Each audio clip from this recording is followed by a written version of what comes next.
Hi hello friends. Mahanadi உங்களுக்கு பிடிச்சிருந்தா like பண்ணுங்க, கமெண்ட் பண்ணுங்க. இங்கே காவேரியோட வீட்டில் அவங்க அம்மா அப்பளத்தை உருட்டினே இருப்பாங்க. அப்போ அவங்க பாட்டி கேட்பாங்க, ஏம்மா நம்ம இப்போ இது சேல்ஸு கொடுத்தா எல்லாரும் நல்லா வாங்குவாங்களான்னும் போது, அத்தை டேஸ்ட்டு நல்லா இருந்தால் யாராக இருந்தாலும் நம்ம வீடு தேடி வாங்கின்னு போவாங்கன்னும் போது, அந்த இடத்துல குமரன் வருவார்.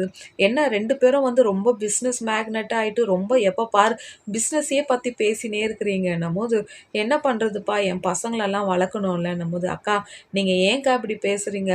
கங்கா தான் ஏதோ கோவத்தில் பேசுகிறான்னா நீங்கள் அதையே பேசின்னு இருக்கிறீங்களே, அப்போ கங்கா உங்கள் பொண்ணு இல்லையான்னும் போது, காவேரியும் என் பொண்ணு தான், நர்மதாவும் என் பொண்ணு தான், 4 பொண்ணுங்களை நான் பெற்றிருக்கிறேன். எல்லாரும் எனக்கு ஒரே மாதிரி தான். ஒரு பொண்ணு ஒஸ்தி, ஒரு பொண்ணு மட்டம்லாம் இல்லை. கங்கா அந்த மாதிரி காவேரியை பிடிக்காத பேசுறது எனக்கு பிடிக்க மாட்டேங்குது மாப்பிள்ளைன்னும் போது, எனக்கு அதான் புரியல, பிடிக்கல, என்ன பண்ணுறது, அவ ஏதோ ஒரு விதத்தில் அவன் மேலே கோவமாக இருக்கிறான்ட்டு குமரன் சொல்லுவாருங்க. லைக் பண்ணுங்க, கமெண்ட் பண்ணுங்க ஃப்ரெண்ட்ஸ்.